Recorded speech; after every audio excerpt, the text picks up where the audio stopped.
Good evening. It is Monday night, not Sunday night, when I usually do the week ending and week forward videos. And in contrast to some other practices, I'm doing it tonight from where most of you probably do a lot of your work. I got in the habit a few years ago of trying to do these when I was on campus and move around and show people different parts of the campus, realizing a lot of our online students never really get a chance to see everything. And tonight, though, it's the unexotic but common location for online education. This is coming to you from my kitchen table, so I think it's probably an experience I share with many of you. What I'd like to do tonight, as I said in yesterday's quick note, video note, is to just talk about a little bit what we went over last week, how I saw the discussion and some of the themes that came out of it, and also some of the topics that we're going to cover this week. Excuse me. And a couple of themes did come up. Once again, the discussions were very detailed, very opinionated, a lot of good exchange, a lot of trading of information back and forth between class members, which is something I really, really want to encourage. I will always try to ask another question, as many of you learned. I will try to moderate the discussion, but I'm not going to try to dominate the discussion, because at the 400 level, I feel that students are just as much the teachers of each other as you are listening to me. I'm just the facilitator of the discussion, and that's the way I'd like it to go. The other thing is, I think one of my jobs is to be looking for, as I said, themes and questions and where things are going, and in a way also injecting some of my experience and my opinions on things and seeing how things do go after that. So again, great job, really pleased. I hope it goes this way for the next 7 weeks, and that way it's going to be a great course. Now, when we asked for pressing issues, you guys were really all over the place, but all together too. There was a lot of consensus, I think, on things. But a couple of things struck me as even more so than in past classes. I saw material, obviously, on salaries and the profitability of teams and how teams make their money. That was very interesting to me. But another interesting point is a point that has interested me directly, something I've started to take a real interest in, and that is the different platforms, if you will, that we now have for the delivery of sport, the streaming technology, the competing channels. Everybody's got a sports channel. ESPN doesn't dominate like it used to, but it still kind of leads the way. Network TV is different than what we used to see it. There are specialized channels now. The golf channel is the one that comes to mind for me. But every sport seems to have its own channel. Every league has its own channel. Next weekend we're going to get into to the NFL, and not only do we have every game available one way or another, we now have every scoring play available. What is it? NFL Red Zone. We have replays during the week. We have wall-to-wall NFL. And one of the things I think we'll probably get into a little more deeply later on, but one thing to keep in mind, and it's been in the news over the summer and back into the spring a little bit when some of the states were getting involved, what's the influence of fantasy sports, and what influence of all these broadcast channels and these broadcast and information sources had on fantasy sports? What information, excuse me, I'm getting tongue-tied, what influence have fantasy sports had on the way we watch sports? We become fans of players, not fans of teams in some respects. So these are all very interesting. This week, I think the other thing that people started to touch on that we're going to move into is the question of, where do teams make their money? And I mentioned that briefly last night. But we have a lot of material in the course this week about how profits are generated, how cash is generated, how money is generated. Where does it come from? We always used to think about selling tickets. Well, I think we're going to ask after this week is, really, how important are ticket sales? What are the other revenue streams? Television, obviously, I think to most of us we understand, is the biggest stream of revenue. But one thing I've always talked about in this class for years now, and I have been teaching it for years, comes in and relates to this streaming technology type thing. I always just say, you know what? The sports franchises, the leagues, don't really care if you're in the seats. All you do in the seats in the stadium is provide atmosphere. They just want your butt somewhere with a pair of eyeballs glued to something, glued to that game where the advertising can come to you. That meant television. That meant television ratings had to be high. And that's why we see a lot of changes even in the product on the field. So when you're reading through the material this week, I want you to think about it in that way. We're going to review things in a way of how would an economist look at it, the whole idea of the economist toolkit, and then look at some of the videos and articles and graphic analyses we have for you. How do teams make their money? How do cash flows get generated? And I think this is going to tell us an awful lot about the experience of sports. You know, two things I wanted to touch on too in this video tonight, two little stories, if you will, about how things have changed and how things are changing. I've mentioned a couple of times the streaming technology, and I find myself using that all the time. Now when I give up on the day and want to go upstairs and relax, I kind of flop on the bed and pick up my tablet.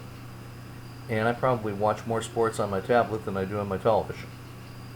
Can get anything I want. Anyway. Can go, in fact, I don't have to put up with just the broadcast on, say this week, as you know, I'm a tennis coach and a tennis fanatic.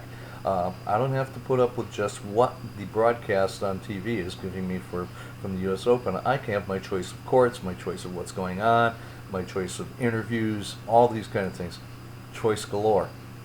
What does that do to my attention, and how do broadcasters and providers and the events themselves, how do they have to change how they deliver the sport to make sure that I am part of those revenue generation schemes I was just talking about? I think that's very important. And I did put into a discussion post last night, not sure if everybody saw it, but it was an article from Sunday's New York Times about how at the U.S. Open Tennis they've actually incorporated this thinking into the live product itself at the event. How do they create opportunities for a group of people, a society in fact, that has become so used to having multiple information sources right at our hands? How do we now give ourselves multiple viewing options when we're at the event? This is a very interesting approach, and I may move it around a little bit so everybody can see that. Another one, I have some numbers. I did some numbers today. Did some math. You're not going to have to do some math, but it came to me to do this after I read a couple of posts and reread a couple of posts where people talked about the astronomical salaries that athletes make and how this is maybe getting out of hand, has gotten out of hand, is right, isn't right. I thought I'd add a little perspective to it, a little personal story. Okay. Back in about 1978, I think is the year I chose. And so you can see we're going back into ancient history. I was a young manager at a Fortune 500 company, and I can even remember how much money I was making back then. And I read an article in the New York Times Magazine about the life of a journeyman Major League Baseball player. What was it like to be in the major leagues full-time, but getting by on the major league minimum salary? Okay? And as I read that article, I found it very interesting. I mean, I'm not a huge baseball guy, but here it was, an article about somebody at the pinnacle of their profession, Major League Baseball. This is a hell of an athlete, okay? This is somebody and doing something at the highest level, and as an athlete, something, you know, I aspired to, and, you know, never didn't have the talent to be at that level. But I was pretty talented, I thought, as a young executive. So as I read further into the article, it told me what the minimum salary in Major League Baseball was in 1978. And in that year, I happened to get a pretty good Christmas bonus. And I was so smug because that year I made more money than the Major League minimum. Well, I thought about that when I decided to do some of the numbers this morning. So I took what the money I made back in 1978, and I went to the Consumer Price Index deflators and calculators that you can get from the Bureau of Labor Statistics, and I tried to convert those dollars into 2016 dollars. Okay? And so back then, I was getting the princely salary of $18,816 a year, which was pretty darn good. Okay? That translated into a 2016 salary of $69,916. And with my big bonus I got that year, I made the equivalent of $86,810. Not bad for, let's see, 78, a 24-year-old guy. Well, in that year, when I made a base salary of $18,800, the minimum salary in Major League Baseball was $21,000 a year. That's why I was so full of myself. I was very proud, right? I was doing better. Now, putting the same calculations on that 21,000, that meant my year that equated to 86.8. That major league salary was $77,509. I was doing okay. Well, this year I'm not, going to reveal my current level of income, but I can tell you it is not the major league minimum of $507,000 a year. Okay? What I'm illustrating is how major league at any sport, the NFL, NHL, NBA, all sports, how the salary levels in baseball and salary levels in professional sports have taken off at a much higher pace than what for the average worker and maybe the above average worker. So what does this mean? How have we been able to see sports leagues not only allow that to happen, but encourage that to happen? And how does that happen and they still make money? What's going on?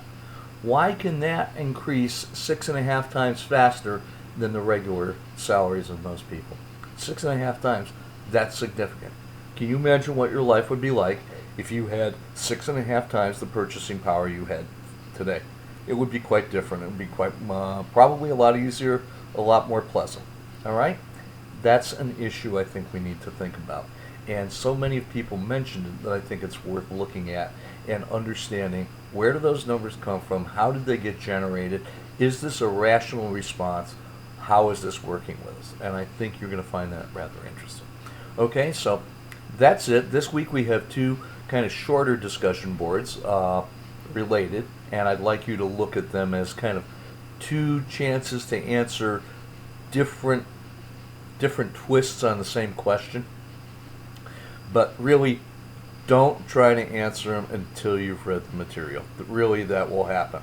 I haven't done what we might do in the future in some classes.